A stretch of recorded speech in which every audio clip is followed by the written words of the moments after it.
Alors, ça...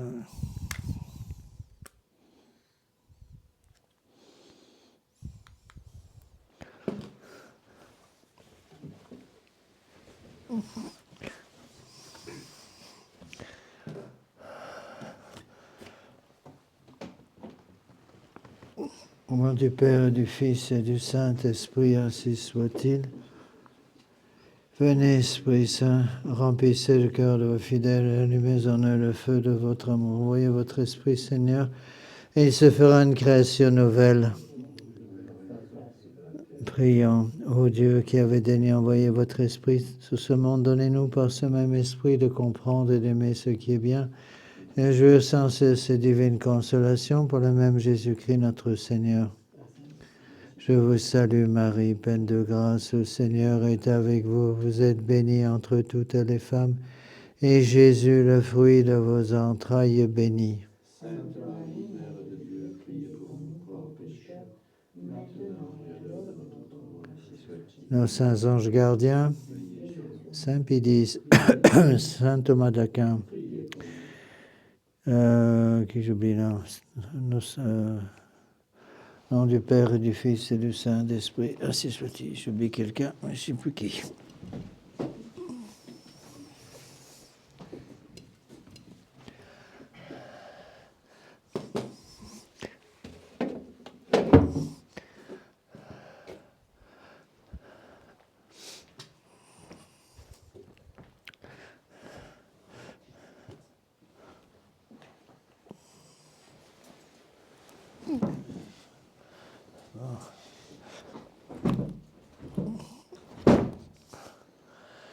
Alors, avant que j'oublie, mercredi prochain, il n'y aura pas de cours, puisque la semaine prochaine, c'est ma mission mensuelle dans le nord de la France. Donc, je visite toute une série de personnes qui sont un peu isolées, d'abord près de Pontaud-de-Mer, puis à Alençon, puis la Touraine, puis la Manche, puis Nantes, et puis je reviens. Donc, le prochain cours, donc pas de cours mercredi prochain, le prochain cours aura lieu le 3 décembre. Alors nous sommes toujours dans cette encyclique qui n'est pas très facile, hein, donc Rerum Novarum du pape Léon XIII du 15 mai 1891 sur la condition des ouvriers. Bon, encore une fois, il faut toujours revenir aux mêmes choses et à ne pas oublier que l'Église a toujours, depuis le début, depuis notre Seigneur Jésus-Christ, s'est toujours beaucoup occupé des petits, des pauvres. On le voit très bien dans notre Seigneur, qui a commencé l'exemple. Qui nous a bien donné l'exemple, notre Seigneur Jésus-Christ avait une affection toute particulière pour les pauvres, les ouvriers, enfin l'équivalent des ouvriers de l'époque, quoi. Et on voit ça après dans toute l'histoire de l'Église, parce que les pauvres étaient dans la misère complète, surtout dans la société romaine, gréco-romaine, et on voit comment l'Église, surtout à partir de la paix de Constantin en 313, lorsque l'Église a pu commencer à faire un apostolat extérieur public, comment l'Église justement s'est beaucoup occupée des pauvres. Donc il ne faut pas oublier, j'avais déjà expliqué plusieurs fois, mais c'est quelque chose qu'on a tendance à oublier, que dans le catéchisme, il y a 4 péchés qui crient vengeance devant la face de Dieu. Donc il y a le meurtre de l'innocence, c'est l'avortement, la sodomie, l'homosexualité pratiquée. J'ai bien attention, les gens me posent souvent cette question, même monsieur l'abbé, est-ce que c'est un péché pour quelqu'un d'avoir des tendances de ce genre? Bien sûr que non, ce n'est pas la tendance qui est pécamineuse, c'est l'acte. C'est comme quelqu'un me dit, monsieur l'abbé, je suis tenté de boire 3 bouteilles de whisky tous les soirs, mais je lutte contre la tentation et je ne bois rien du tout. Est-ce qu'il y a péché? Bien sûr que non. Non seulement il n'y a pas de péché, mais vous vous sanctifiez en luttant contre la tentation. C'est pareil pour tout. D'accord? Donc il ne faut pas oublier qu'il y en a 2 autres, l'oppression des pauvres et le refus du juste salaire aux ouvriers. C'est à cause justement de ces 2 points que les papes ont parlé, surtout avec l'écrasement, on peut dire, de la corporation ouvrière avec la révolution industrielle. Donc pendant c'est surtout le 19e siècle, là où vraiment il y a eu des abus énormes qui ont été faits. Donc l'Église va justement se dresser pour défendre les ouvriers, les petits géants. Alors, je reprends là où on en est, parce que j'en suis exactement. Donc,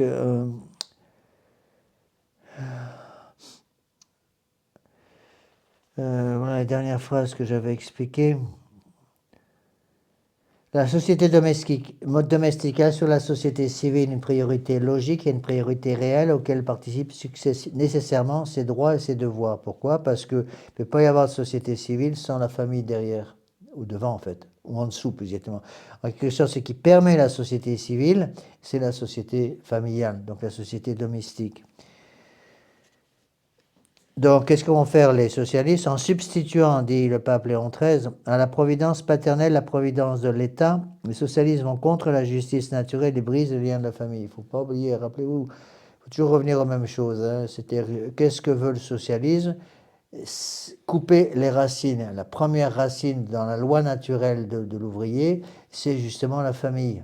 Parce que même si les ouvriers ont eu au XIXe siècle des revenus assez bas, il faut bien avouer ce qui est, même c'était assez misérable, encore une fois, ils pouvaient quand même avoir des familles. Et tant qu'ils avaient la racine de la famille, et surtout de la mère et de l'épouse, à ce moment-là, ils arrivaient à tenir le coup contre les tentations du socialisme. Qu'est-ce qu'a fait le socialisme? J'ai déjà expliqué, mais je réexplique rapidement.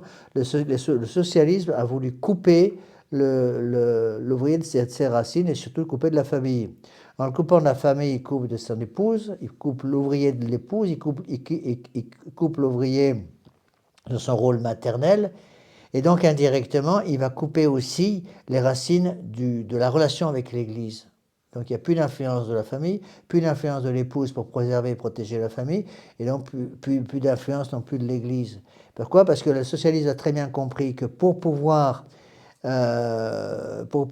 détruire la famille, pour pouvoir détruire l'Église, il fallait détruire la femme et la famille.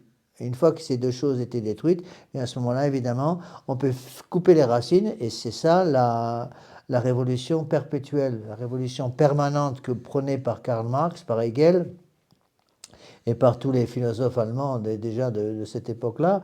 Eh bien, cette révolution, c'est une révolution de prolétariat. C'est un prolétariat qui est en même temps un fruit directement de la révolution industrielle, c'est-à-dire, rappelez-vous ce que c'est que le prolétariat. Un prolétaire, par définition, c'est quelqu'un qui n'a pas de racines. On peut définir le prolétaire comme un ouvrier sans racines. Et les deux premières racines, selon la loi naturelle, c'est la religion et c'est la famille. Donc on détruit ces deux choses-là. Une fois que les racines sont détruites, évidemment, on peut faire ce qu'on veut des ouvriers. D'accord ? Alors, le pape va aborder aussi le mythe de l'égalité. Rappelez-vous que le socialisme est basé sur trois mensonges: égalité, liberté, fraternité. Et donc, évidemment, la liberté vue comme les révolutionnaires la voient, la fausse liberté, la fausse fraternité. En comprenant bien qu'il y a une opposition dans les termes. C'est-à-dire qu'on ne peut pas pratiquer la liberté sans immédiatement que cette liberté entraîne l'inégalité entre les gens, parce que les gens sont tous différents. Voilà ce que dit le pape. Le mythe tant caressé de l'égalité ne serait pas autre chose en fait qu'un nivellement absolu de tous les hommes dans une commune misère et dans une commune médiocrité. C'est-à-dire empêcher les gens de penser par eux-mêmes. Pour les empêcher de penser par eux-mêmes, il faut empêcher l'influence de l'Église, il faut empêcher l'influence de l'épouse, et il faut empêcher par tous les moyens une stabilité. Et donc, n'oubliez pas que le prolétaire n'ayant pas de racines sera instable par définition. L'Église est stable. C'est pour ça que l'Église ne change pas. Elle est catholique, ça veut dire quoi? Ça veut dire qu'elle est universelle. Mais universelle, ça veut dire pas simplement pour tous les pays, mais aussi pour tous les temps. Donc l'Église du Moyen-Âge est la même Église que l'Église d'aujourd'hui. Elle ne change pas en tant que telle parce que l'Église est divine. D'accord ? Donc, si je tombe dans cette trilogie révolutionnaire qui est une trilogie maçonnique de liberté, d'égalité et de fraternité, eh bien ça va entraîner une commune médiocrité, une commune misère. C'est-à-dire qu'on coupe toutes les têtes qui dépassent pour empêcher les gens de penser droit. Pour ça qu'il est absolument fondamental, ça nous aide à comprendre ce que nous disait Monseigneur Lefebvre au séminaire, que je n'ai pas compris tout de suite, quand il nous l'a dit, j'ai entendu pour la première fois en 1974, nous dire que le premier rôle du prêtre, ça serait dans la pratique actuelle, dans le monde actuel, d'apprendre à ses fidèles à penser droit. Et là, on le voit très bien. Vous voyez ? Cette médiocrité, justement, si on suit ce mythe de l'égalité, d'une fausse liberté, d'une fausse fraternité, on arrive à une commune misère, une commune médiocrité. Si au contraire on a des gens qui apprennent à penser par eux-mêmes, ils peuvent lutter contre cette médiocrité. Donc, parce que le fait qu'on commence à penser par nous-mêmes, à apprendre à penser par nous-mêmes, eh bien évidemment, ça va relever tout de suite le niveau moral, le niveau intellectuel, le niveau psychologique de la société. Et c'est ça que les révolutionnaires ne veulent pas. Ils veulent surtout pas qu'il y ait des gens qui pensent par eux-mêmes. Et ça, c'est fondamental pour les enfants. Et on le voit actuellement, les catastrophes, parce que justement, beaucoup d'adolescents, surtout dans les milieux non catholiques et même parfois dans les milieux catholiques, passent des heures et des heures, il paraît que c'est jusqu'à 5-6 heures par jour sur le téléphone portable. Maintenant, il paraît qu'il y a des jeunes qui sont sur le téléphone portable jusqu'à 1h du matin. Donc ils n'ont plus, donc ils sont crevés, ils ne peuvent plus travailler à l'école, il ne faut plus rien, il n'y a plus que le portable qui compte. D'accord ? Alors, on avance dans le texte de Léon XIII, je vais surtout insister sur les points clés. Je ne vais pas tout lire parce que c'est un peu trop long, et puis je pense que je vais surtout insister sur les points les plus importants. Bon. Donc, la théorie socialiste explique le pape étant contre le droit à la propriété privée et donc contraire au droit naturel. Ça, c'est un point très important. Pourquoi ? Le pape explique le premier principe sur lequel doit se baser le relèvement des classes inférieures, c'est-à-dire des classes ouvrières, est l'inviolabilité de la propriété privée. Bon, c'est-à-dire qu'on ne peut pas, selon Léon XIII, relever la classe ouvrière si on ne reprend pas le droit à la propriété privée qui est un droit naturel inné dû à la classe ouvrière. Donc, les ouvriers ont le droit de posséder le fruit de leur travail. D'accord ? Voilà le texte. De tout ce que nous venons de dire, donc c'est une espèce de conclusion, il résulte que la théorie socialiste de la propriété collective est absolument à répudier comme préjudiciable à ceux-là même qu'on veut secourir, contraire au droit naturel des individus, comme dénaturant les fonctions de l'État et troublant la tranquillité publique. Rappelez-vous, j'ai déjà expliqué ça avec d'autres textes, que les trois mots de liberté, égalité et fraternité allaient entraîner dans le système socialiste la destruction du droit à la propriété, dénaturer la fonction d'État et détruire l'ordre social. Et là, il va reprendre les mêmes choses en disant que la théorie sociale est contre le droit naturel parce qu'elle empêche la propriété privée et va donc dénaturer la fonction de l'État en troublant la tranquillité publique. Pourquoi ? J'ai déjà expliqué, parce que si la propriété privée disparaît, c'est l'État qui va devenir le pourvoyeur universel et donc prendre la place, non seulement prendre la place des corps intermédiaires, mais prendre toutes les places, de telle façon, et l'État va non seulement prendre la place, si vous voulez, des différents corps intermédiaires, mais va prendre aussi la place du père. C'est-à-dire que le père nourricier ne sera plus le père physique, le chef de famille, mais la fonction de nourrir l'ouvrier sera dévolue à l'État. C'est l'État qui va prendre la place du prêtre, du chef de famille, et également, évidemment, pour détruire la famille, elle prend la place du père de famille, et pour détruire l'Église, elle va prendre la place du prêtre. C'est-à-dire, on dit que lorsque les prêtres ont disparu, l'influence du prêtre a disparu avec la Révolution française, ou en grande partie en tout cas, qu'est-ce qui a remplacé le prêtre ? Ben, c'est le psychologue, c'est le psychiatre. Il n'y a pas besoin de psychiatre au Moyen-Âge, parce qu'il y avait des curés partout. Bon, il y avait des curés partout, il y avait la confession. La meilleure façon de déstresser quelqu'un qui a un stress épouvantable, c'est l'envoyer se confesser. Bon, ce n'est pas les psychiatres ou les psychologues qui vont confesser les gens. Hein. Mais on le voit très bien dans l'esprit moderne, c'est le psychiatre, le psychologue, le psy comme ils disent, qui remplace le prêtre. D'accord ? Bon.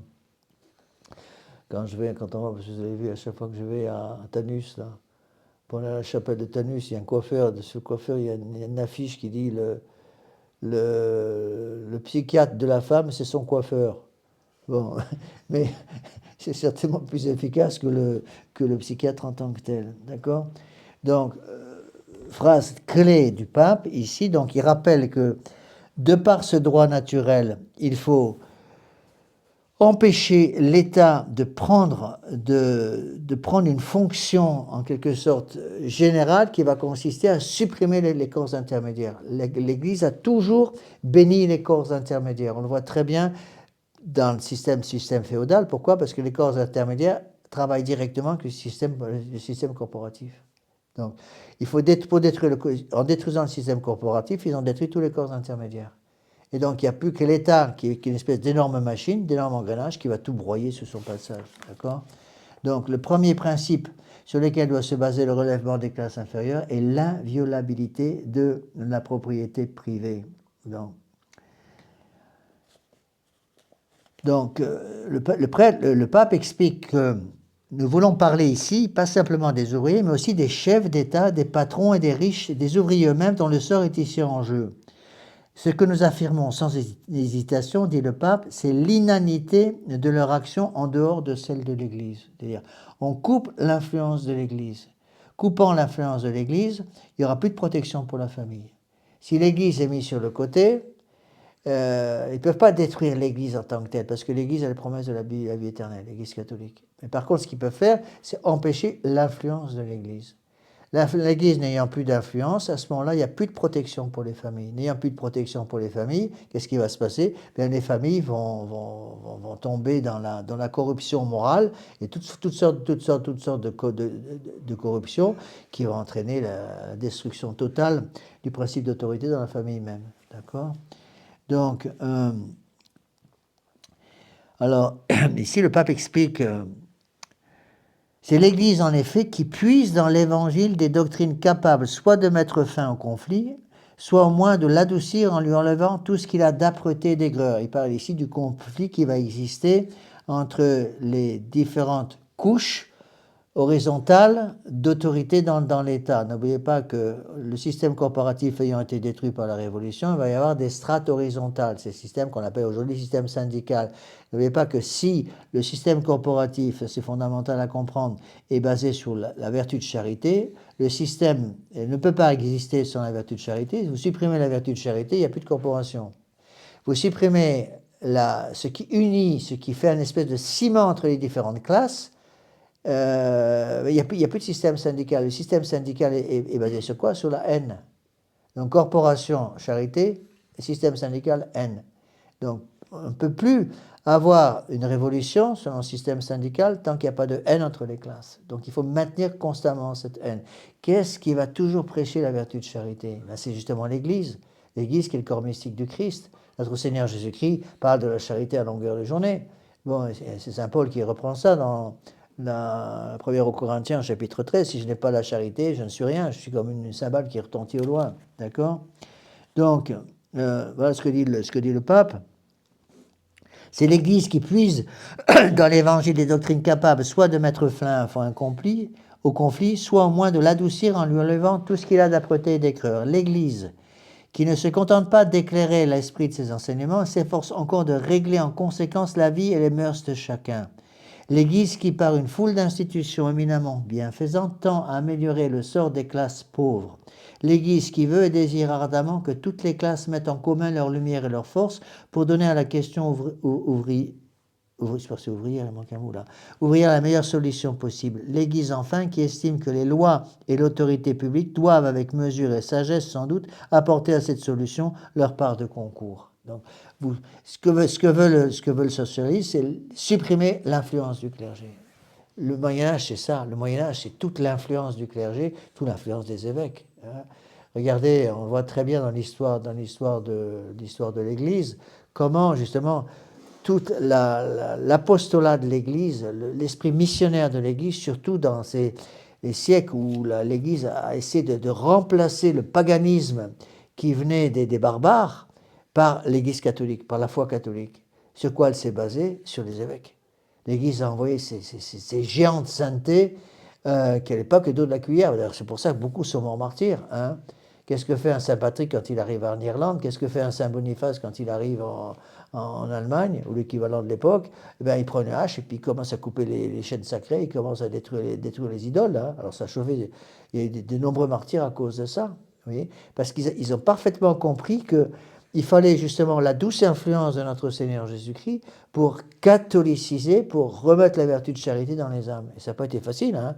Regardez par exemple la pauvre, comment elle s'appelait, Sainte Clotilde, elle a dû en baver avec Clovis au moins au début, hein, parce que Clovis, même s'il était baptisé, ça restait un barbare, au moins sur le plan, non pas sur le plan de la foi, parce qu'il avait la foi catholique par le baptême, mais c'était quand même un barbare dans le sens qu'ils étaient contaminés, je dirais, par la violence de ces siècles.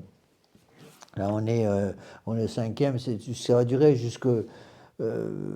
ça va durer pratiquement jusqu'au 12e, 13e siècle. Avec le 12e, 13e siècle, si vous voulez, avec l'influence de l'Église, petit à petit, on peut dire que la mentalité barbare va disparaître complètement avec, à la fin du 10e, 11e, même début du 12e siècle, pratiquement, cette mentalité avait disparu. Le barbarisme non, c'est pas un mot français, ça, c'est pas français.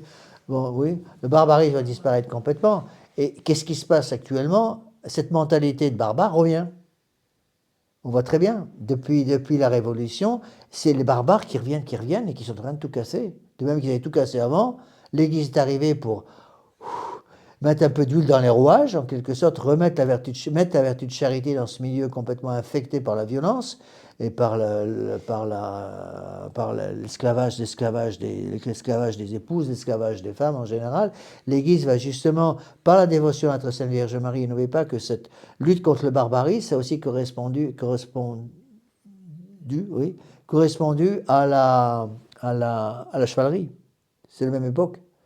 Le grand âge de la chevalerie, c'est quoi? C'est justement, la chevalerie va commencer avec cette période-là, et justement, l'Église va utiliser tout ça pour mettre l'esprit de charité dans ces foyers, dans la société. Et on le voit, il ne faut pas oublier que à cette époque où justement l'Église catholique va convertir justement la société, à la même époque, même après, puisque on est encore au 16e siècle, ou même avant ça, avant 14, 15e, 16e siècle, au moment où en France on construisait des cathédrales. N'oubliez pas que, par exemple, au Mexique, à ce moment-là, c'était les sacrifices humains à l'appel. Hein. Il y a 60 000 victimes humaines à l'inauguration de la pyramide de Teotihuacan. Bon. Et même après, quand les premiers missionnaires sont arrivés à Bornéo ou dans ces zones d'Indonésie, il fallait voir un peu la violence domestique, où les femmes étaient traitées comme des esclaves, quoi. Vous voyez. Et c'est l'Église, par un nombre invraisemblable de martyrs, qui petit à petit a réussi à christianiser, totalement christianiser, mettre la foi catholique, surtout chez les petits. C'est pour ça que tous les premiers chrétiens, dans leur immense majorité, on le voit très bien pendant les grands siècles de persécution jusqu'à 313, la dernière persécution d'Hès et Dioclétien, on voit très bien que l'Église a converti surtout les petits.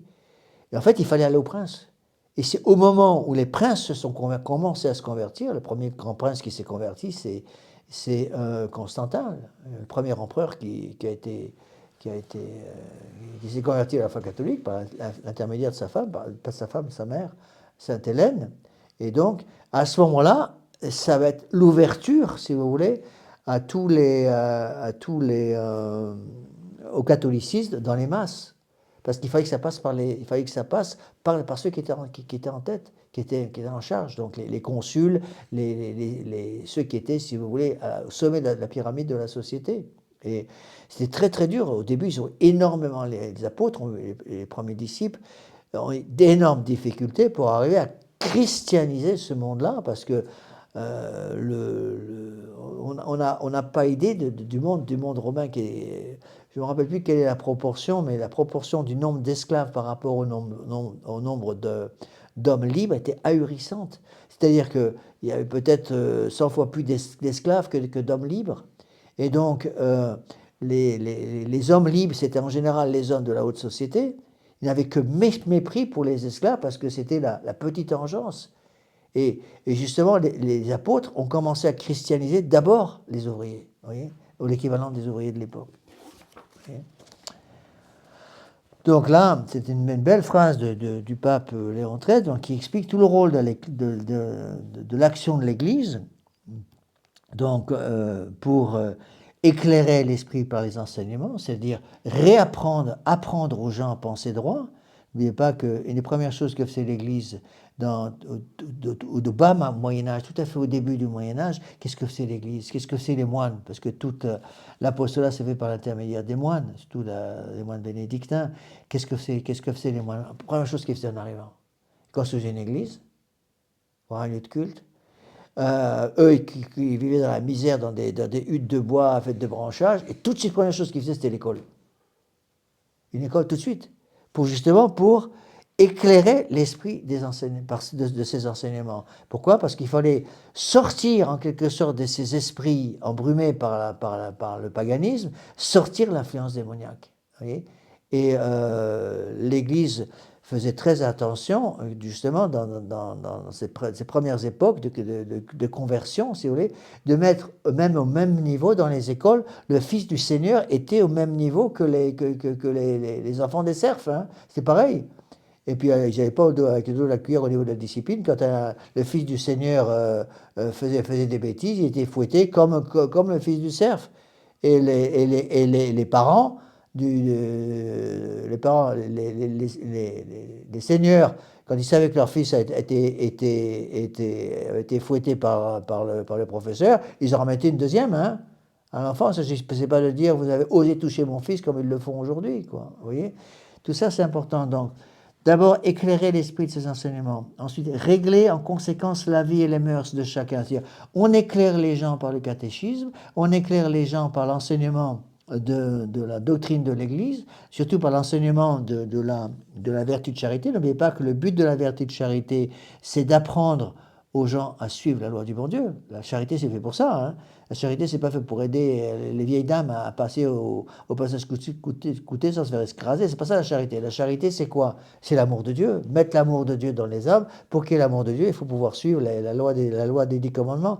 Donc, éclairer l'esprit de ces enseignements, c'est éclairer l'esprit surtout des gens simples, puisque c'est à eux que d'abord l'Église s'est adressée, puisqu'elle n'a pas pu s'adresser directement aux princes, mais l'Église a toujours voulu atteindre les princes. Pourquoi? Parce que, rappelez-vous ce que disait saint Ignace de Loyola, si j'ai converti un prince, j'ai fait plus pour le règne social de notre Seigneur Jésus-Christ que si j'ai prêché 10 croisades. Pourquoi? Parce que les gens avaient la religion du prince. Donc lorsque le prince se convertissait, c'était beaucoup, beaucoup plus simple. Vous voyez? Et le protestantisme a fait la même chose en sens inverse. Hein. Qu'est-ce qu'a fait Luther en Allemagne? Il a d'abord fait révolter les princes. C'est les princes allemands qui se sont révoltés et ça a entraîné tout le peuple. Tout le peuple est devenu hérétique et a sorti de l'Église catholique à cause de l'apostasie des princes. Mais c'est pareil dans l'autre sens pour le bas Moyen-Âge, tout à fait au début. Et c'est justement la conversion des princes qui a permis la conversion en masse, si vous voulez, des gens simples. Donc, autre conséquence, donc éclairer l'esprit de ces enseignements, régler la vie et les mœurs, parce qu'il s'agissait, ça ne suffit pas d'apprendre le catéchisme, il fallait aussi impérativement que cette formation du catéchisme ait une conséquence sur la vie et les mœurs. Parce que si j'ai la foi catholique, que je connais la foi, mais que je ne vis pas et je n'ai pas des mœurs qui correspondent à ma foi, c'est l'hypocrisie. D'accord? Ensuite, que toutes les classes mettent en commun leur lumière et leur force pour arriver à retrouver la vertu de charité. En remettant en estime, dit le pape, les lois et l'autorité publique. D'accord? Alors, phrase clé ici du pape Léon XIII, le premier principe à mettre en avant, c'est que l'homme doit accepter cette nécessité de sa nature qui rend impossible dans la société civile l'élévation de tous au même niveau. Donc, 2 points clés. Premier point clé, le premier principe sur lequel doit se baser le relèvement des classes inférieures est l'inviolabilité de la propriété privée. Deuxième principe pour rétablir une société chrétienne d'après le pape Léon XIII, faire comprendre que l'égalité est un leurre. D'accord? Ça, c'est la grande promesse du socialisme. Vous serez tous égaux. On coupe la tête à tous ceux qui dépassent. Donc, tout le monde, on n'a plus que des ouvriers. Mais quand il n'y a plus d'ouvriers, il n'y a plus de patrons, et bien, l'Église, elle ferme. Voilà. De même, imaginez qu'il y ait que des patrons et qu'il n'y ait pas d'ouvriers, ben, l'Église elle ferme aussi, parce que les patrons ne peuvent rien faire sans les ouvriers. Il faut une union entre les deux, d'accord? Donc, je répète cette phrase. Le premier principe ici à mettre en avant, c'est que l'homme doit accepter cette nécessité de sa nature qui rend impossible dans la société civile l'élévation de tous au même niveau. Donc, pour préserver la propriété privée, il faut impérativement que l'idée de l'égalité disparaisse.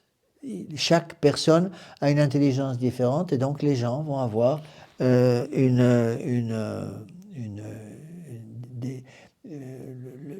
l'usage de la liberté, si vous voulez, va entraîner une inégalité sociale qui est absolument inévitable. Parce que vous ne pouvez pas, encore une fois, demander à tous les hommes de vivre comme des robots. Et ça, c'est le socialisme à la moderne. Hein. À la moderne, qu'est-ce qu'ils veulent? Il faut que tout le monde soit égal. Or, les gens ont l'usage de la liberté en principe, et donc à cause de l'usage de la liberté, ça va entraîner une inégalité. Or, le monde moderne veut absolument l'égalité entre tous. Donc, qu'est-ce qu'il faut détruire? Il faut détruire l'usage de l'intelligence. Empêcher les gens d'utiliser leur intelligence pour qu'ils puissent tous être égaux. Donc, on nivelle toutes les têtes en tirant les gens vers le bas. Bon.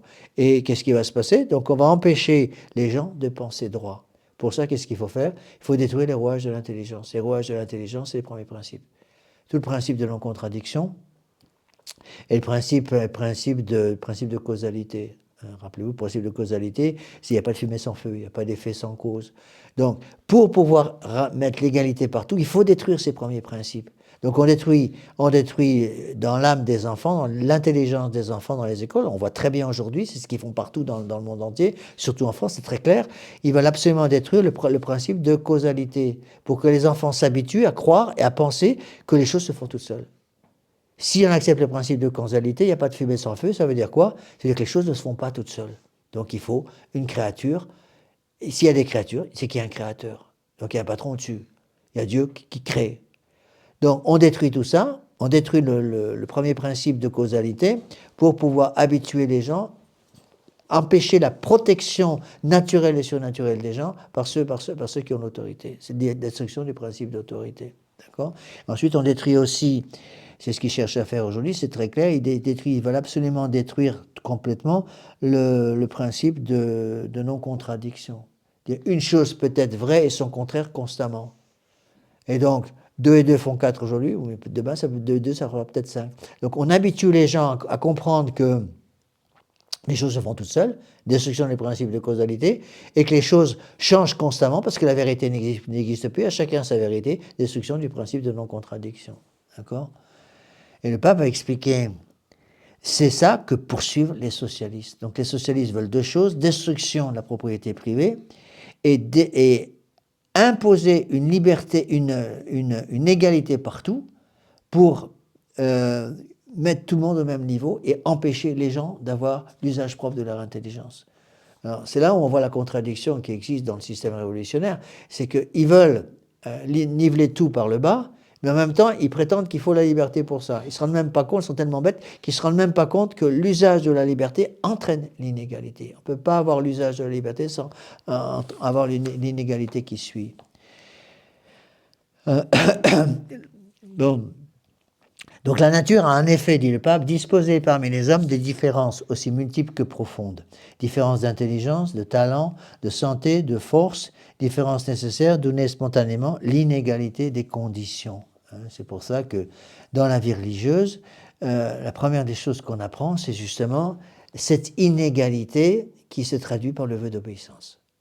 Le vœu d'obéissance, ça veut dire quoi? Ça veut dire qu'il y a un supérieur qui va représenter l'autorité du bon Dieu et qui va donc être obligé de diriger la société religieuse qu'il a à sa charge.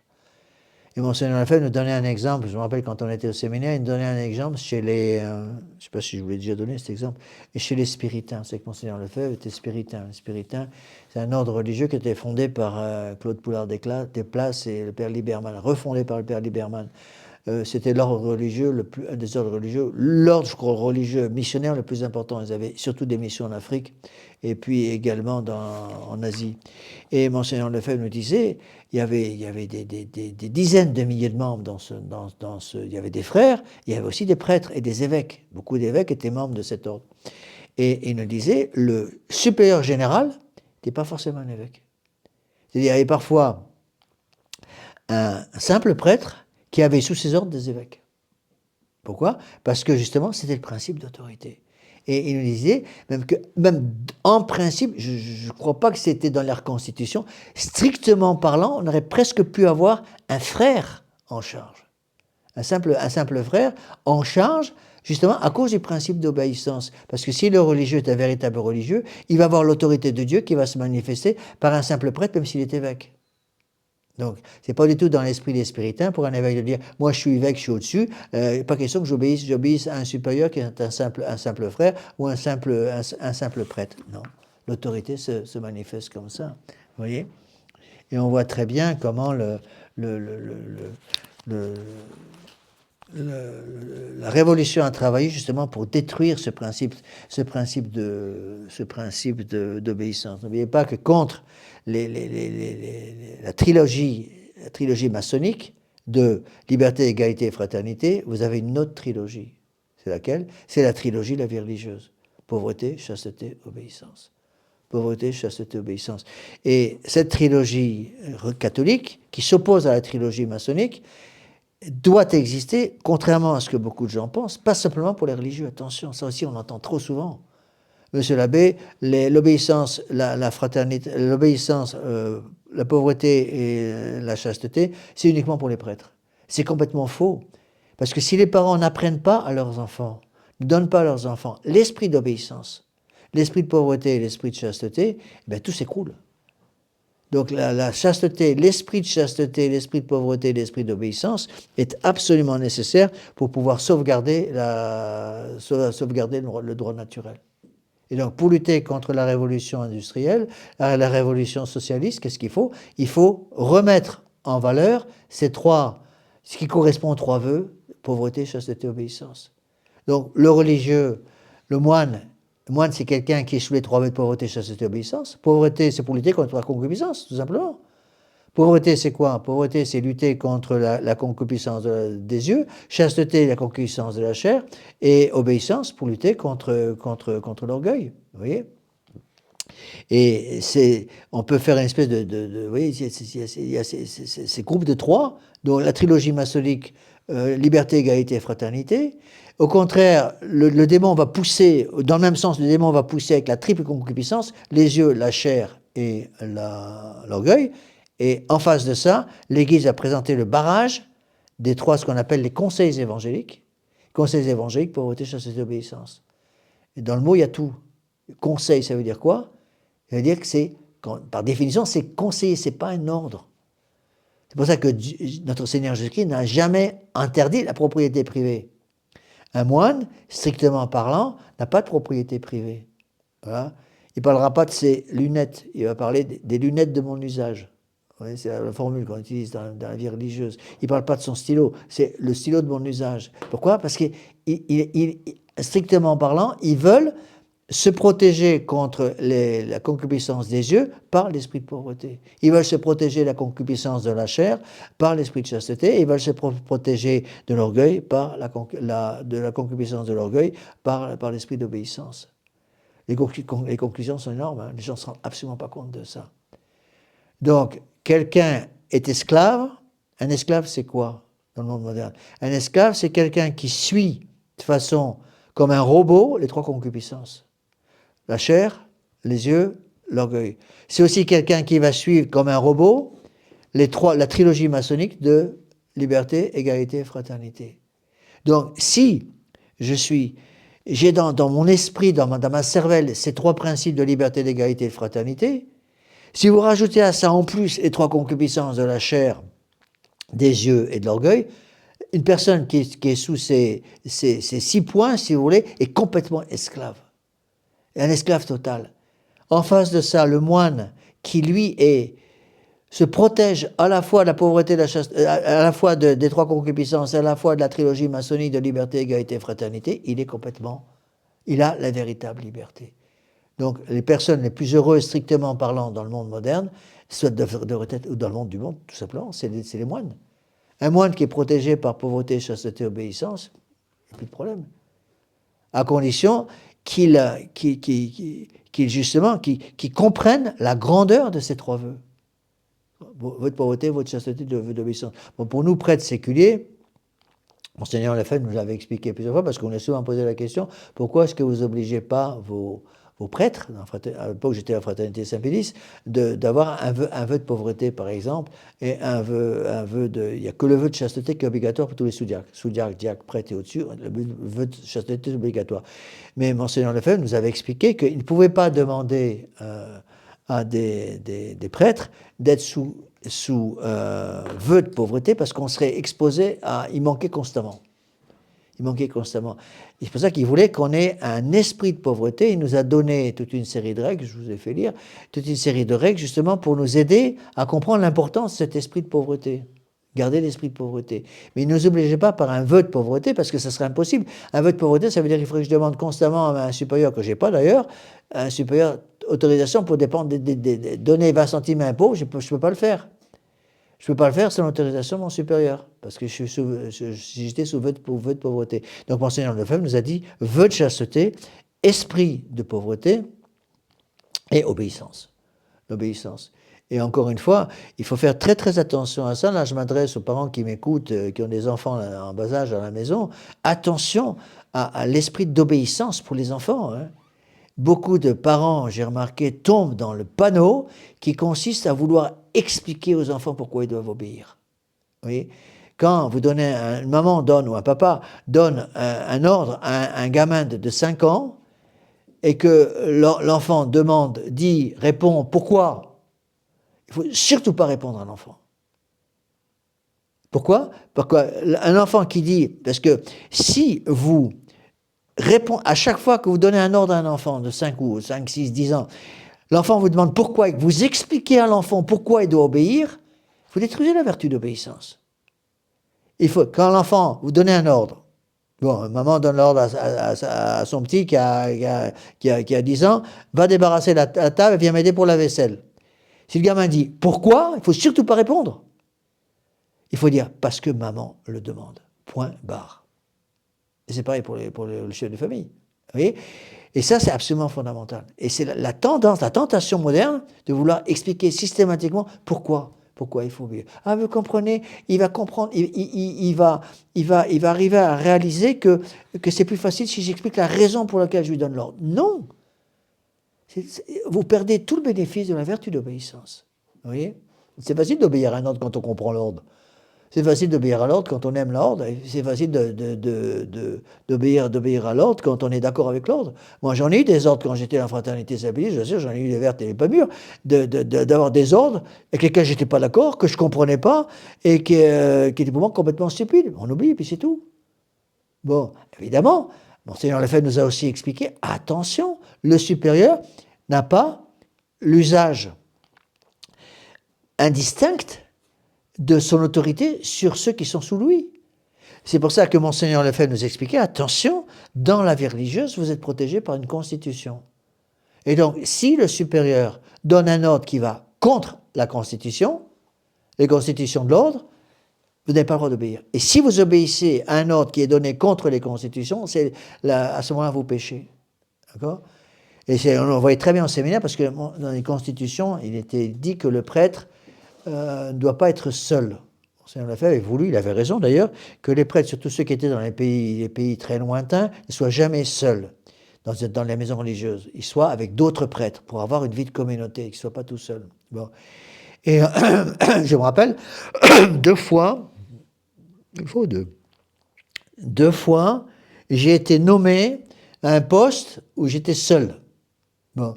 Eh bien, je me rappelle très bien, Monseigneur Lefebvre m'avait convoqué, il voulait que j'aille à un tel endroit.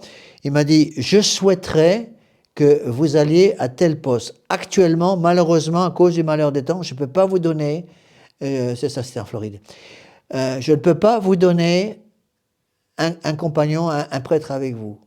Donc, il m'a tout de suite prévenu, vous avez le droit, sans faute, de refuser l'ordre.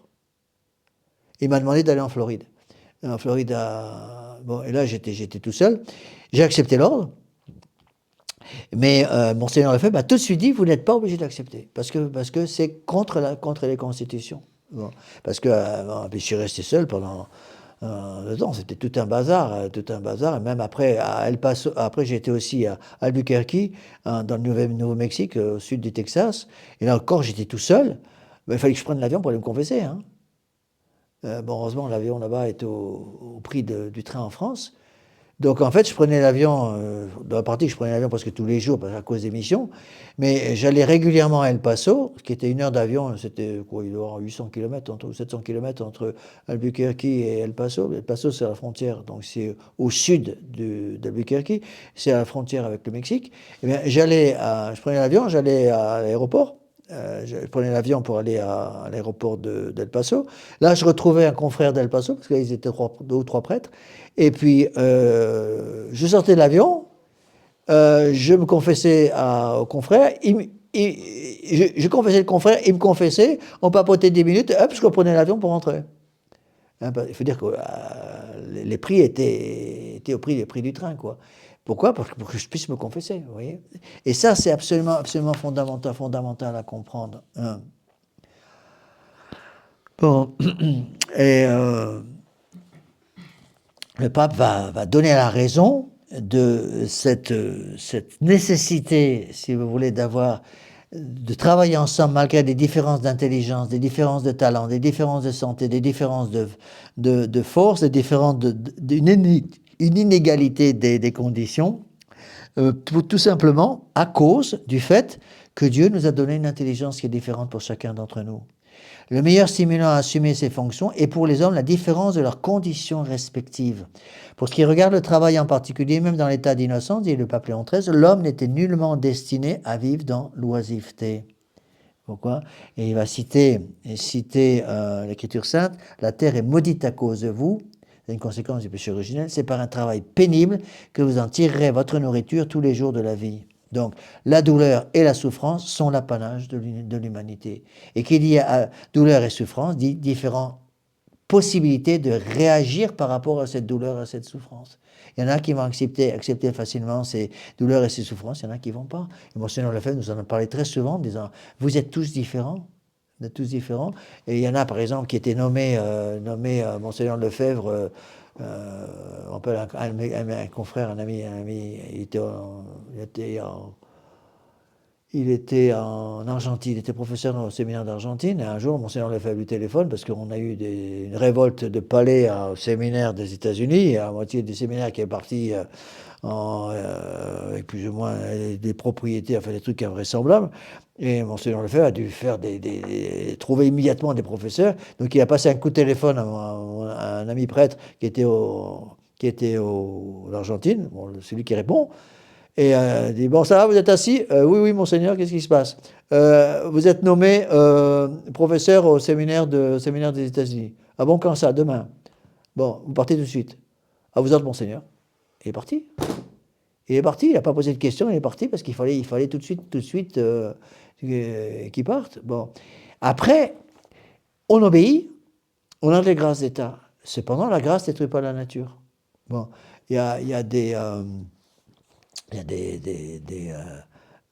confrères que j'ai connus qui étaient envoyés comme ça du jour au lendemain, littéralement à l'autre bout de la planète, et qui n'arrivaient pas à tenir le coup sur le plan physique, à cause du climat, à cause des langues, à cause du dépaysement.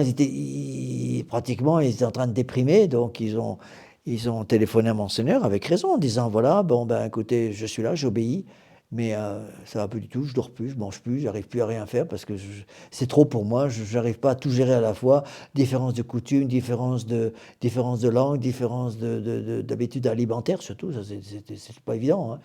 Quand vous êtes en Asie et qu'ils vous présentent des grillons grillés, bon, ben c'est pas tellement évident.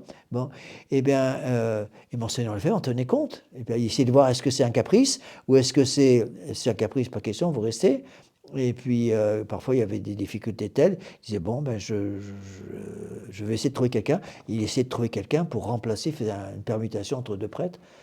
Et ça, c'est absolument fondamental à comprendre. Il faut bien comprendre ça, c'est que la contre-révolution ne peut pas fonctionner sans ces 3 vertus essentielles.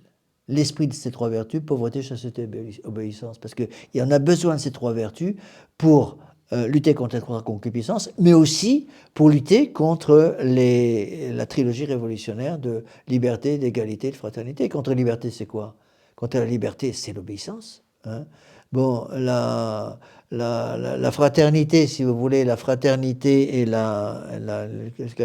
l'égalité et la fraternité vont justement être sanctifiés en quelque sorte par les trois conseils évangéliques de pauvreté, chasteté et d'obéissance. Bon. Et bon, on parle des trois vertus, des trois conseils évangéliques, mais en fait, il y a toute une série de vertus autres derrière, parce que strictement parlant, pour lutter contre la fausse liberté révolutionnaire, qu'est-ce qu'il faut? Il faut l'obéissance. Après, la liberté, égalité, contre l'égalité, il faut la justice. Et contre la fraternité, ben, il faut la charité. Oui, donc toutes ces vertus sont toutes liées. Parce que si on a, si vous voulez, c'est ça qu'il faut comprendre. Au-dessus, vous avez bien sûr les trois vertus théologales de foi, d'espérance et de charité. Et après, les trois conseils évangéliques de pauvreté, chasteté et obéissance vont ouvrir la porte à toutes les vertus morales. Toutes les vertus morales, vous voyez. Et entre les deux, entre le sommet et la base, si vous voulez, les vertus de tous les jours, les grandes vertus morales, ben vous avez les vertus cardinales de prudence, justice, force et tempérance. Cette fois-ci, c'est pour lutter contre les conséquences directes du péché originel. Rappelez-vous. Hein? Vous vous rappelez les quatre conséquences du péché originel? Les quatre blessures? J'ai expliqué ça au moins 40 fois. Hein? Au moins. Bon. D'abord, l'intelligence blessée par l'ignorance, première. L'ignorance est rattrapée par quoi? La prudence. Ça, c'est fondamental à comprendre. Hein. Après, deuxième chose, les quatre puissances de notre âme. On a quatre puissances dans notre âme. On a l'intelligence pour savoir où est le vrai. Le péché originel va attaquer l'intelligence par l'ignorance. Pour rattraper l'ignorance, il faut la prudence. Pourquoi? Parce que quand on ne sait pas où aller, on commence par ralentir. C'est pour ça que saint Thomas d'Aquin enseigne que la vertu du chef, c'est d'abord la prudence. C'est pas la force, contrairement à ce qu'on croit. C'est la prudence, parce que la prudence va permettre de lutter contre les conséquences de la blessure de l'ignorance sur l'intelligence. Après, vous avez la volonté, qui va être blessée par la malice, et la malice va être rattrapée par la justice. D'accord? Puis après, vous avez intelligence, volonté, l'irascible. L'irascible, c'est un pouvoir qu'on a de se battre, un pouvoir de combat en quelque sorte. Dès que vous voulez suivre le bon Dieu, le démon s'en mêle. Donc il faut se battre. Donc l'irascible va être blessé par la faiblesse. Et là, il faut donc prudence, justice, la force. Et enfin, la dernière des blessures, c'est la blessure du concupiscible. Concupiscible, c'est quelque chose de bon. Attention, il ne faut pas mélanger concupiscible et concupiscence. La concupiscible, c'est quelque chose qui nous fait désirer les choses. Donc, avant le péché originel, on désirait les choses de façon raisonnable. Péché originel s'en mêle, détruit tout, et du coup, on désire les choses de façon déraisonnable. C'est ce qu'on appelle la transformation du concupiscible, qui est bon, en concupiscence, qui est mauvaise. C'est les trois concupiscences dont je viens de vous parler. Et là, il faut, donc, c'est la dernière des vertus cardinales, prudence, justice, force, tempérance. Bon, la tempérance, après, va ouvrir la porte à la lutte contre les trois concupiscences, puisqu'il n'y a pas qu'une de concupiscence. La concupiscence, c'est un terme général, il y en a trois. Il y a la concupiscence de la chair, des yeux et l'orgueil, et là interviennent les trois vertus, les trois conseils évangéliques, pauvreté, chasteté, obéissance. Vous voyez, il y a une espèce comme une armure, c'est plusieurs rangées d'armures, plusieurs couches de protection. D'abord la foi, l'espérance et la charité. Pourquoi? Pour suivre la loi du bon Dieu et pour prier. Après les quatre vertus cardinales, prudence, justice, force, tempérance, pour lutter contre les conséquences du péché originel. Et après les trois grandes vertus morales de pauvreté, chasteté et obéissance qui entraînent toutes les autres vertus. D'accord? Et c'est pour ça que c'est tellement important de pratiquer l'obéissance. Et c'est pour ça que dans le monde moderne, le gouvernement fait tout pour détruire la vertu de l'obéissance. Rendre l'obéissance impossible dans les familles. En empêchant le père de pouvoir exercer son autorité de père sur les petits. Dans le monde moderne, en France, si vous donnez une baffe à votre fils parce qu'il désobéit, le fils peut s'il est mal tourné et qu'il est dans une mauvaise école, il va se plaindre au professeur, paf, tout de suite, c'est la convocation par les états généraux, littéralement. Et puis, si vous n'allez pas embrasser les pieds de votre fils pour lui demander pardon, de lui leur donner une baffe, il vous pique l'enfant. Hein. Puis le mettre dans une famille musulmane, c'est fini, c'est terminé, il n'y a plus rien à dire. Vous voyez, c'est là où on se rend compte de l'importance de la vertu d'obéissance. Quelqu'un qui a parlé, et puis on ne demande pas simplement la vertu d'obéissance, on demande surtout l'esprit d'obéissance. C'est pour ça que Monseigneur Lefebvre voulait ça au séminaire. L'esprit d'obéissance, l'esprit de pauvreté, et, avec des choses qui peuvent... le bon sens intervient, c'est là où la vertu de prudence intervient. Par exemple, je pense déjà donner cet exemple, comment Monseigneur Lefebvre voulait qu'on pratique la vertu de pauvreté. Moi, j'ai quoi? J'ai 46 ans de sacerdoce, j'ai une voiture et un ordinateur, et puis c'est tout. Quelques bouquins, point barre. Bon, Monseigneur Lefebvre insistait beaucoup justement sur ces vertus, et il voulait justement qu'on ait l'esprit de pauvreté. Mais en même temps, la prudence allait chapeauter la pauvreté. Il voulait l'esprit de pauvreté, mais il savait qu'en France, le français moyen, y compris le séminariste moyen, s'occupait des choses matérielles que si c'était à lui. Et donc il a exigé en France, pour les Français, pas pour les autres, que les Français, les prêtres français, touchent leur voiture personnelle. Parce qu'il savait que dans ce cas-là, on entretiendrait notre voiture. Par contre, dans une communauté, si on n'est pas propriétaire de la voiture, tout le monde s'en fout. Tout le monde s'en fiche. Et ça, c'est typiquement français, une espèce d'égoïsme français qui n'est pas dans d'autres pays. Il n'y a pas ça. Il y a un esprit, par exemple, vous allez à un pays asiatique, il y a un esprit d'entraide très, très important entre les gens qu'il n'y a pas du tout en France. En France, c'est chacun pour soi, quoi. D'accord ? Alors, donc, le pape explique, le pape Léon XIII explique tout ça. La douleur et la souffrance sont l'apanage de l'humanité à cause du péché originel. Je verrai quand même les heures là. À cause du péché originel, d'accord ? Bon. Alors, le pape ensuite explique, donc je saute certains passages parce que je vais essayer d'aller au passage clé, passage important. L'erreur capitale, donc je répète les phrases clés. Le premier principe sur lequel doit se baser le relèvement des classes inférieures est l'inviolabilité de la propriété privée. Deuxième principe. L'homme doit accepter cette nécessité de sa nature qui rend impossible dans la société civile l'élévation de tous au même niveau. Donc, propriété privée, qui dit propriété privée dit inégalité. Donc, l'égalité révolutionnaire, on n'en veut pas.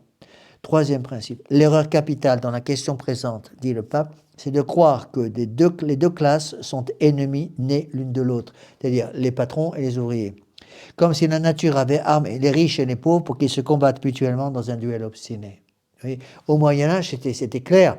C'était les riches, les personnes qui avaient des biens, en général c'était la noblesse, devaient aider les gens qui avaient reçu les mêmes avantages par droit de naissance. Vous voyez ? Et ça, c'est le système féodal. Et là, c'est là où l'Église mettait justement son grain de sel là-dessus pour vérifier que ça soit fait. Et quand c'était fait correctement, ça tournait, hein. C'est pour ça qu'on dit que le plus haut siècle de chrétienté, c'est le XIIIe. Le XIIIe, c'est on est en plein dans l'âge féodal. Mais à ce moment-là, il y avait Saint-Louis qui gouvernait. Le XIIIe siècle, c'est le siècle de Saint-Louis. Hein. Saint-Louis gouverne, et au début du XIIIe siècle, et en gouvernant, il va obliger, justement, il va rappeler à la noblesse qu'à partir du moment où vous êtes dans la classe de la noblesse, vous avez d'abord des devoirs à remplir. Bon. Et quand les nobles, la noblesse a oublié leurs devoirs pour se contenter de demander leurs droits, c'était l'ouverture de la Révolution. La Révolution est arrivée parce que la noblesse n'a pas compris qu'il fallait d'abord qu'elle remplisse leurs devoirs. Et c'est l'abandon des devoirs par la noblesse qui a ouvert la porte à la Révolution. La Révolution serait jamais arrivée si la noblesse de la fin du Moyen-Âge avait conservé son sens du devoir. Son sens du devoir. Et c'était comme ça, c'était comme ça que ça se passait. Il y avait un devoir de protection, par exemple. À l'époque, il y avait des bandes de bandits partout. Il y avait les barbares qui débarquaient régulièrement. À ce moment-là, tous les paysans abandonnés allaient dans les châteaux pour être protégés par le Seigneur pendant l'invasion des barbares. Bon, en général, ils mettaient tout à feu et à sang, ils brûlaient toutes les récoltes et tout. Et du coup, il y avait une obligation pour le Seigneur après de nourrir les gens qui n'avaient plus rien à manger, vous voyez. Et lorsque la Révolution est arrivée, qu'est-ce qu'elle va faire la Révolution avec la Révolution, c'est le serment du jeu de paume et tous ces trucs-là, qu'est-ce qui va se passer? Ils vont détruire cette montée, l'esprit de la Révolution, c'est un esprit, ce qu'on appelle aujourd'hui l'esprit syndical. N'oubliez pas que l'esprit syndical est basé sur quoi? Sur la haine. Donc tant que la charité était là, il y avait dans le système féodal pouvait marcher parce qu'il y avait la charité. Supprimer la charité, le système féodal s'écroule.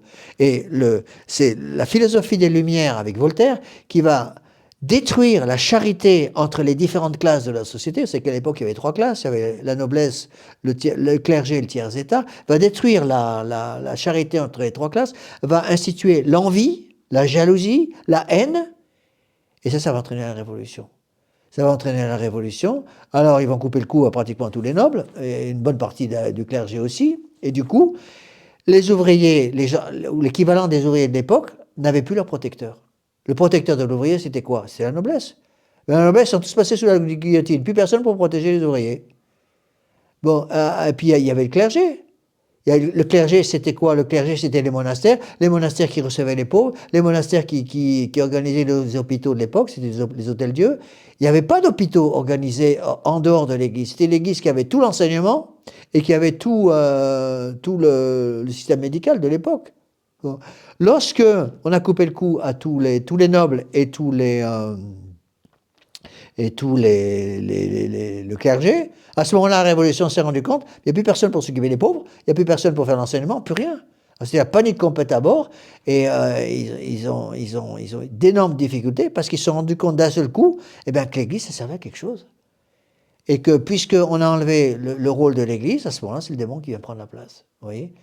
Et puis, on a supprimé l'équivalent du patronat, de la responsabilité du patronat, le patronat de l'époque, et c'est pas le patronat comme aujourd'hui, mais de l'autorité, du principe d'autorité. On détruit le principe d'autorité, donc il n'y a plus de protection. Et à ce moment-là, c'est la porte qui s'ouvre, tous les excès vont être permis, ça va être immédiatement la catastrophe de la révolution, d'accord? Bon, je répète cette phrase donc clé. L'erreur capitale dans la question présente, c'est de croire que les deux classes, les pauvres et les riches, sont ennemies nées l'une de l'autre, comme si la nature avait armé les riches et les pauvres pour qu'ils se combattent mutuellement dans un duel obstiné. Et ça, c'est Vatican II. Hein. Parce que Vatican II, on ne s'en rend pas compte du tout, Vatican II, avec l'église synodale, qu'est-ce qu'ils veulent? Ils veulent une église sans aucune autorité supérieure. C'est-à-dire tout le monde est au même niveau. Donc, ils veulent que l'équivalent du tiers-état, c'est-à-dire les laïcs, puissent avoir leur mot à dire dans la liturgie, dans la protection de la foi, au même titre qu'un évêque ou que le pape lui-même.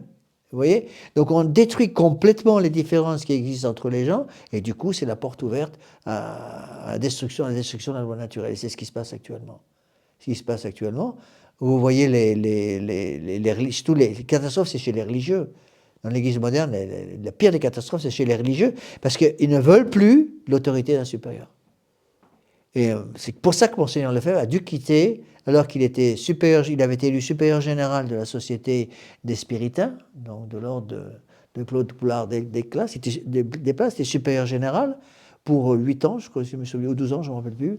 Et à ce moment-là, Vatican II est arrivé, on a voulu lui imposer un triumvirat. Donc il a dit, mais c'est contre les constitutions.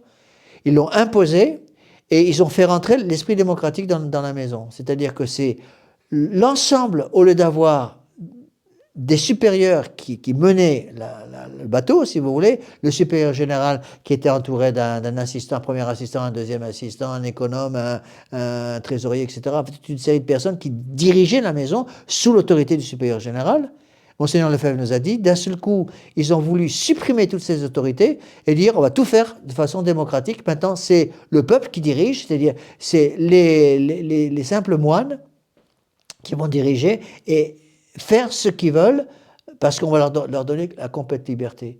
Et Monseigneur Lefebvre a refusé ça, et à ce moment-là, il a compris qu'il ne pourrait plus sauver l'ordre, que l'ordre était fichu. Il a envoyé sa lettre de démission à Jean XXIII qui a été acceptée dans la minute qui suit. Et c'était la fin de l'ordre. Oui, c'est comme ça qu'ils ont détruit complètement tous les ordres missionnaires. Tous les ordres missionnaires ont été détruits. Et qui est-ce qui a payé la facture? Les petits, évidemment. Tous ces ordres missionnaires faisaient un travail extraordinaire, surtout en Afrique. Monseigneur Lefebvre était très présent en Afrique. N'oubliez pas qu'il était délégué apostolique quand il était à Dakar. Il y a beaucoup missionné dans tous ces coins-là. Et à ce moment-là, c'est les petits qui étaient plus protégés. Et du coup, c'est immédiatement avec ça, c'est l'esprit moderne qui est passé même au niveau politique. Tous les pays qui avaient des grandes propriétés, une grande puissance, si vous voulez, la puissance coloniale qu'on appelle puissance coloniale aujourd'hui, ils ont abandonné tous ces pays à eux-mêmes. Pourquoi? Parce qu'ils n'ont pas rempli leur travail. Pas rempli leur devoir. Vous voyez, de même que la révolution est arrivée lorsque la noblesse a oublié qu'elle avait des devoirs, de la même façon, le système colonial s'est écroulé quand les colons qui étaient dans les pays très pauvres, en Afrique entre autres, ont oublié leurs devoirs. Ils ont commencé à vouloir ne parler que de leurs droits.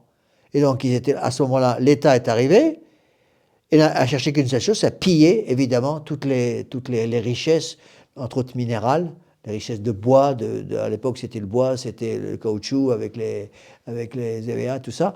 Et ils ont tout pillé parce que justement l'esprit catholique avait complètement disparu. Et pour arriver à ça, ils avaient d'abord commencé par mettre dehors pratiquement tous les religieux. Parce que qui est-ce qui mettait justement cet esprit de charité? C'était les moines. Les moines, c'était les religieux, les religieuses. N'oubliez pas qu'il y avait tous ces ordres missionnaires, comme par exemple les jésuites, mais il y avait aussi surtout en Afrique, il y avait beaucoup les spiritains. Il fallait voir comme le travail qu'avaient fait les frères spiritains. Moi, j'ai prêché au Gabon, donc quand j'étais très très longtemps, j'ai prêché l'exercice au Gabon, et j'ai pu aller visiter les paroisses de Monseigneur Lefebvre quand il était simple prêtre, tout à fait au début, quand il était à Njolé à Lambaréné, et depuis Libreville, au Gabon donc, et j'ai vu tout ce travail extraordinaire qui a été fait, et la première chose qu'ils ont fait, que ces frères faisaient avec l'influence des prêtres, les religieux, les spiritains, arrivaient à remettre la loi naturelle en place, donc supprimer l'esclavage des femmes surtout, rendre la dignité aux femmes, réapprendre aux femmes à élever les enfants pour protéger la société. Et les grands ennemis, Monseigneur Lefebvre nous expliquait tout ça, les grands ennemis, si vous voulez, de cette protection qui venait de l'Église, c'était les sorciers. Et Monseigneur Lefebvre nous expliquait celui qui se convertissait jamais dans les villages. Quand un village devenait entièrement chrétien, le seul qui se convertissait jamais, c'est les sorciers. Les sorciers. Alors, ce que faisait Monseigneur, j'ai déjà expliqué ça, je pense, plusieurs fois. Monseigneur Lefebvre exigeait que chacun amène tous les talismans, les poisons, les statues des faux dieux, tout ça dans la case du sorcier, et puis on remettait un bidon d'essence là-dessus, on brûlait tout. Hein. Et on essayait de maintenir le sorcier dehors, puis en général, il jetait dans le feu, il préférait mourir brûlé vif que d'accepter d'avoir perdu le pouvoir. Et maintenant, actuellement, depuis que les prêtres sont partis, eh bien, c'est le retour des sorciers. Donc le retour des empoisonnements, le retour du paganisme, parce qu'il paraît qu'il faut respecter ces religions magnifiques. Moi, j'ai eu des gens qui m'ont sorti, des gens du monde qui m'ont sorti, oui, vous êtes allé au Mexique, oui, l'Église a fait un massacre épouvantable au Mexique, a détruit ces merveilleuses religions aztèques. Tu parles d'une merveilleuse religion aztèque, 60 000 victimes humaines pour l'inauguration d'une pyramide. Et c'était que des jeunes. C'est pour ça que ces civilisations ont disparu pratiquement du jour au lendemain. Il n'y a plus de jeunes. Ils étaient tous on leur a arraché le cœur tout vivant au sommet des pyramides. Hein. C'était ça, vous voyez. Alors, ce qu'il faut comprendre, c'est que le système socialiste, c'est le système de la révolution permanente. D'accord ? Et donc, vous voyez, pour sauver le monde ouvrier, et empêcher le socialisme de détruire le monde ouvrier, qu'est-ce qu'il faut? Il faut supprimer la haine et remplacer la haine par la charité.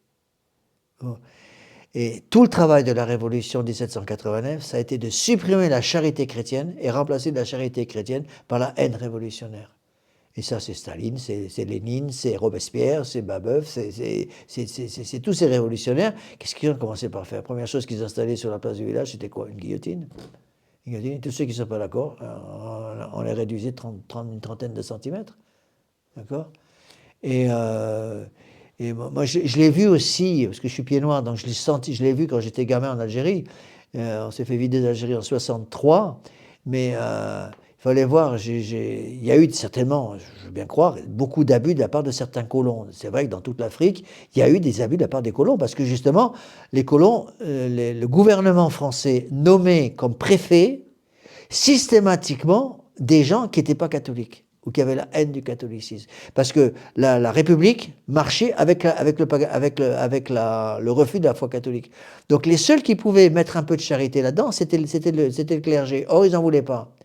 De Gaulle avait interdit aux moines, aux frères religieux en Afrique, d'essayer de convertir les musulmans. Mais résultat des courses, eh bien, c'est eux qui nous ont convertis.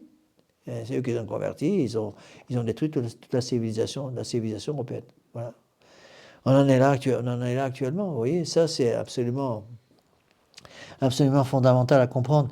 Donc le pape explique donc que ce socialisme donc est parti des trois principes révolutionnaires d'égalité, liberté et fraternité. Donc il faut remplacer ça, encore une fois, par les trois principes de la foi catholique, ce qu'on appelle les conseils évangéliques, pauvreté, chasteté, obéissance.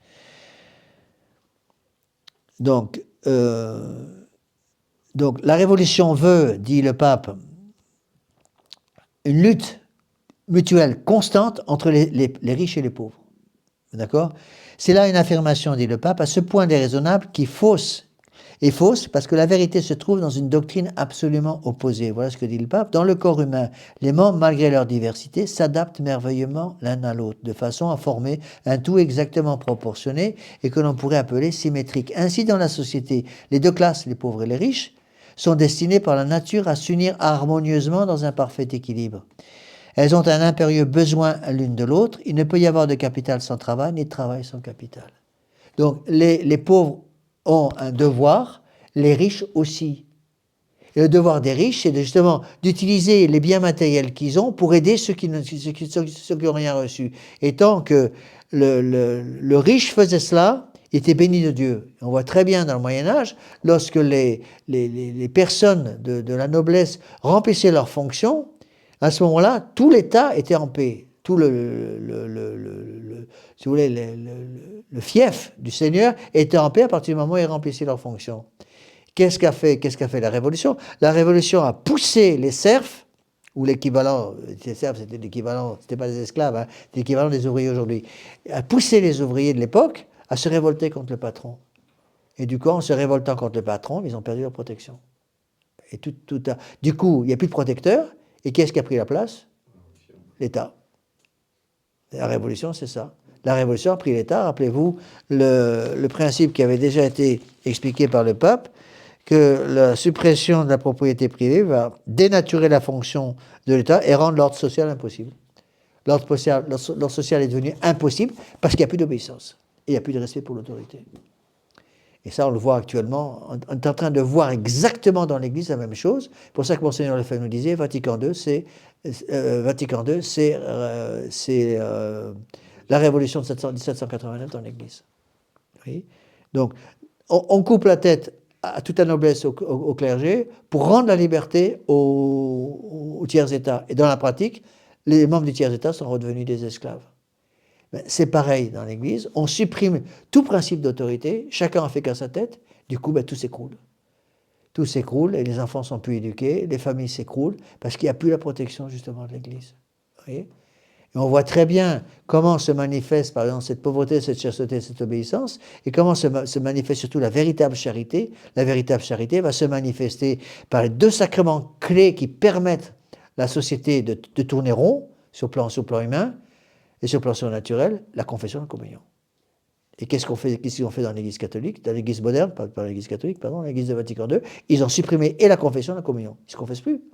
Les prêtres modernes, moi j'ai plusieurs qui me l'ont dit, on ne confesse plus jamais. Encore quelques personnes âgées pour la Semaine Sainte, et puis c'est tout. Ils ne confessent plus du tout. Par contre, tout le monde communie.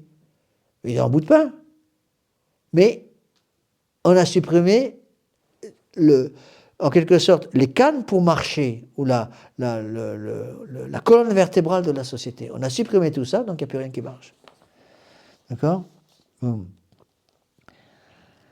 Alors, le pape va expliquer, attention, donc pour lutter contre l'esprit socialiste, on le voit très bien, surtout au XIXe siècle, il y a quand même toute une série de grands catholiques, de grands chefs d'entreprise qui ont essayé de remettre le système corporatif en place. Mais ils sont heurtés à l'opposition du gouvernement qui leur a coupé l'herbe sous les pieds tout le temps.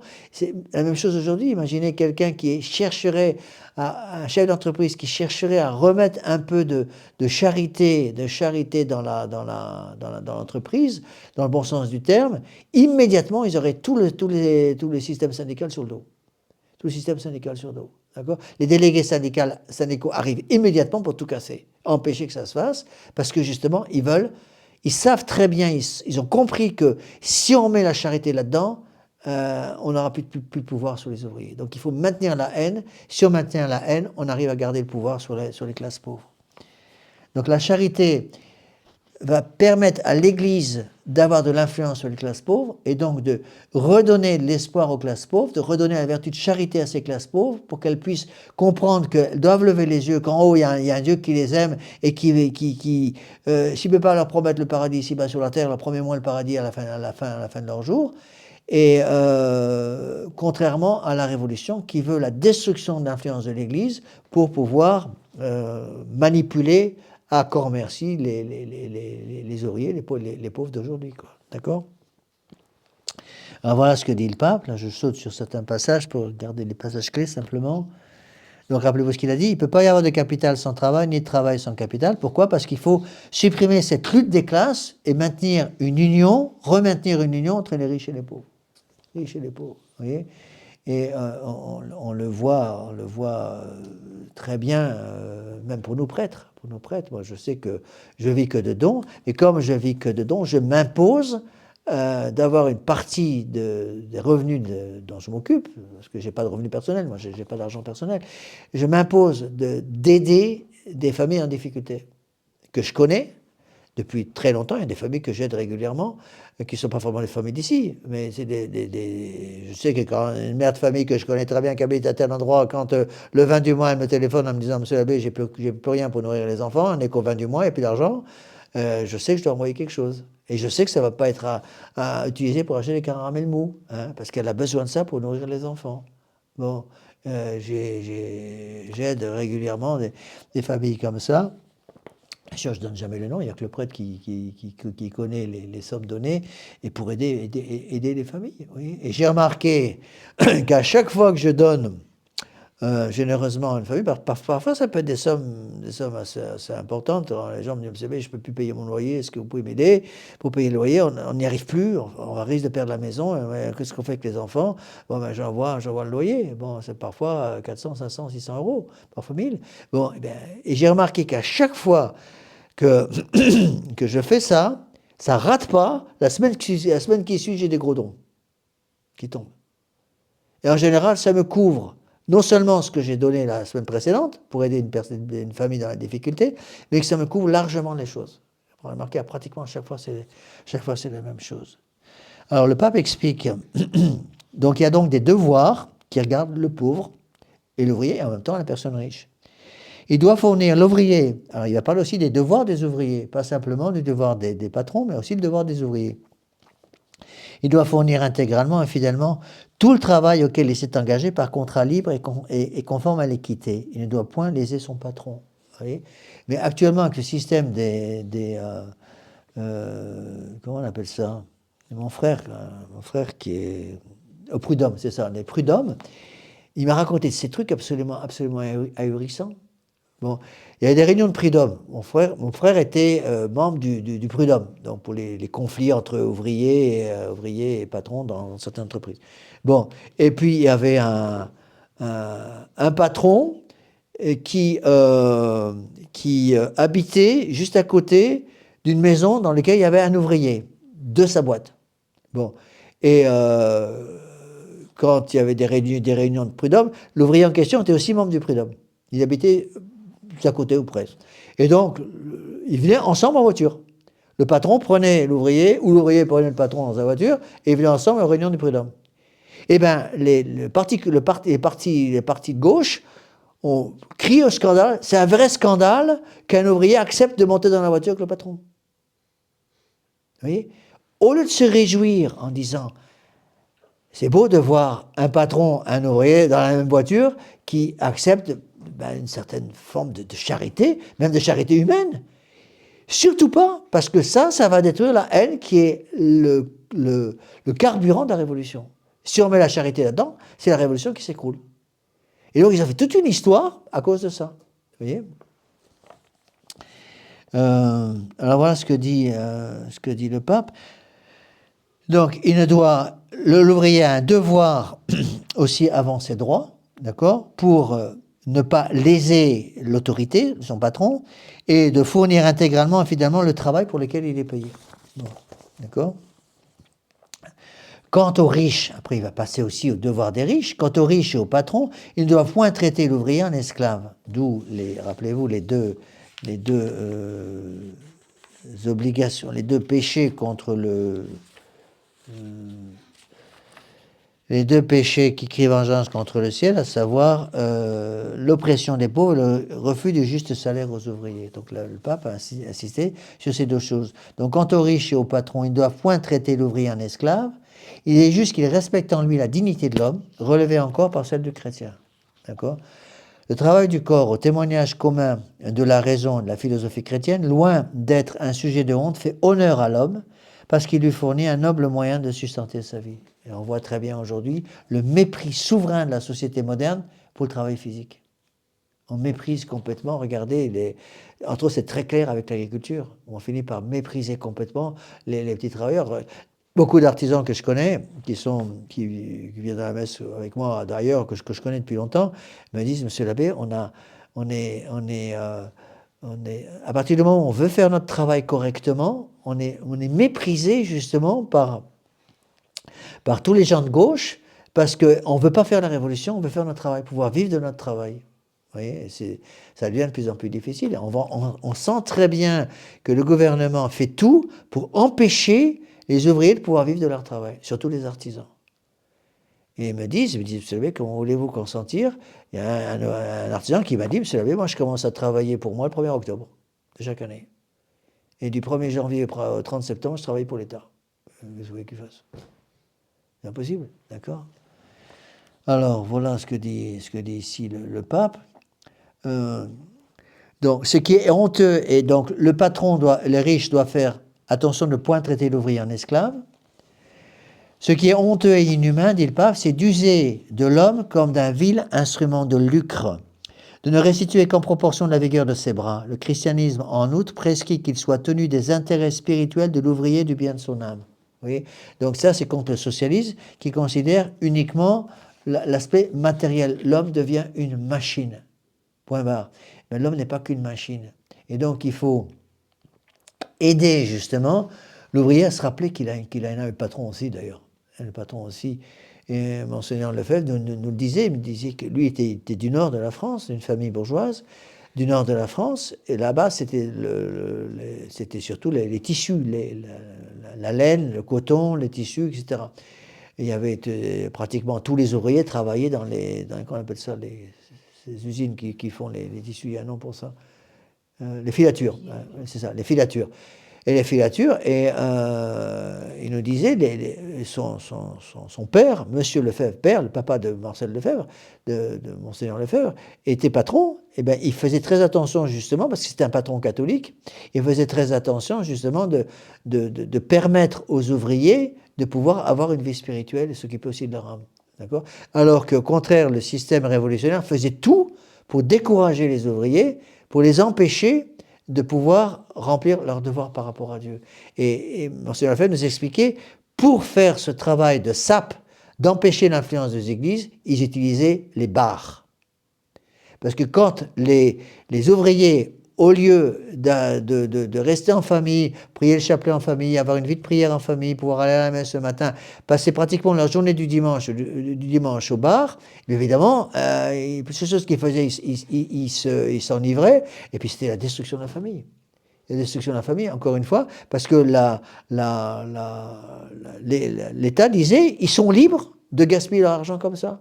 Mais non, ils ne sont pas libres, parce que le père de famille qui gaspille tout son ouvrier, tout son argent à boire plus que de raison le dimanche au bar, eh ben, il ne remplit pas son devoir. Il a des devoirs à remplir. Des devoirs à remplir, vous voyez. Et, je me rappelle quand j'étais au Mexique, il y avait un gros problème d'alcool au Mexique aussi. Ils ont de même sont allés jusqu'à devoir faire passer des lois pour que le salaire de l'homme soit versé à la mère, à l'épouse.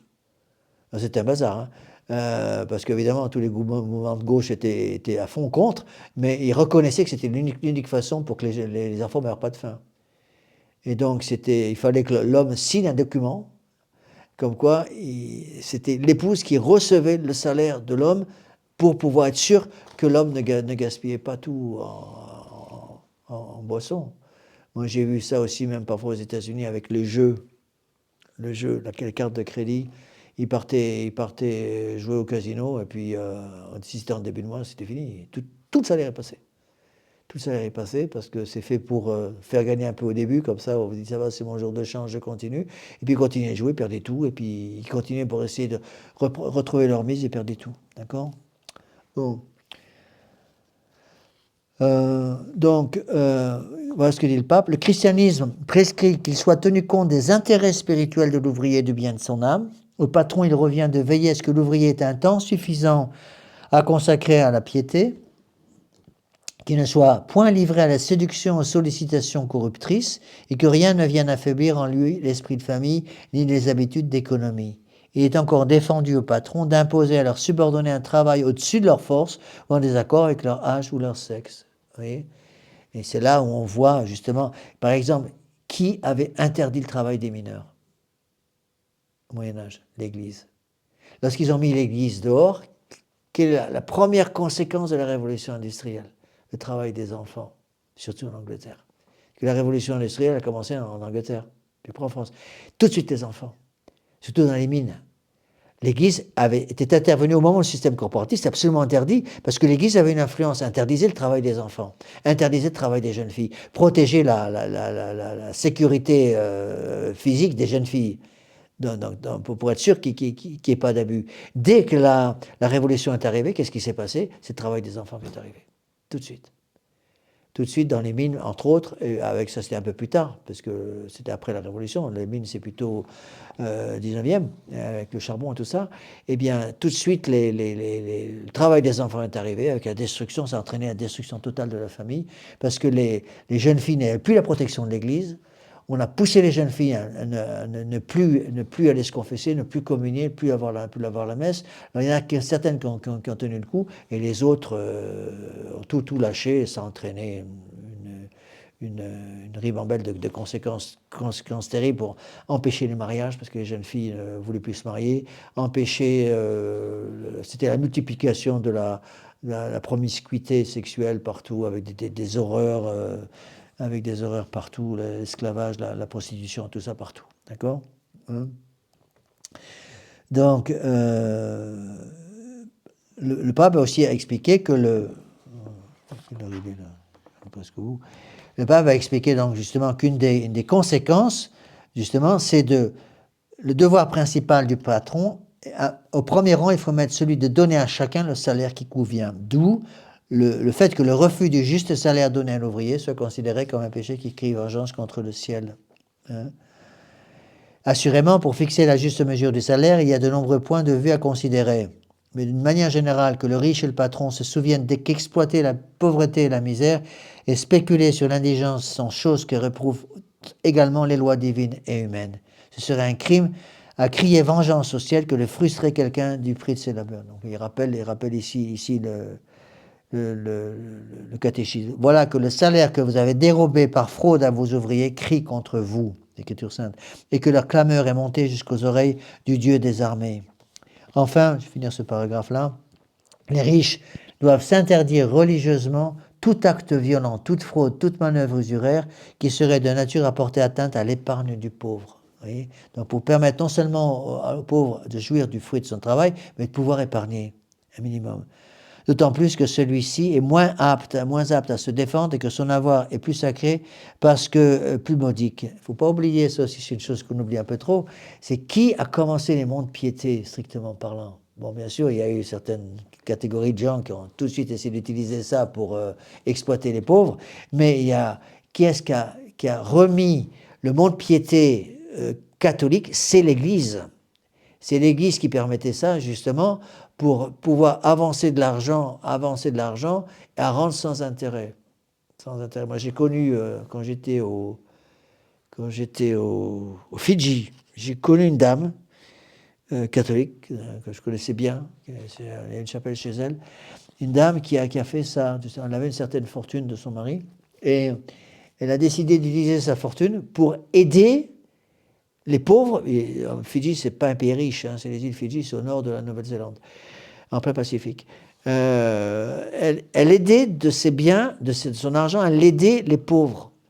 Mais elle ne voulait pas faire une aide stupide. C'est-à-dire que le pauvre, d'abord, elle donnait des sommes correspondant aux besoins réels du pauvre, et pas beaucoup plus, et le pauvre devait rendre, mais sans intérêt. Et donc, il y avait une obligation pour le pauvre de rendre, ce qui permettait aux pauvres de pouvoir avoir de l'argent sans passer par les banques, donc sans passer par le système de l'usure. D'accord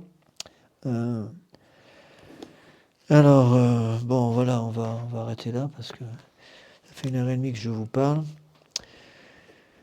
Alors, je vous rappelle que mercredi prochain, pas de cours. Prochain cours, donc, le 3 décembre. Voilà, on va terminer par une prière. Au nom du Père, et du Fils, et du Saint-Esprit, ainsi soit-il. Je vous salue Marie, pleine de grâce.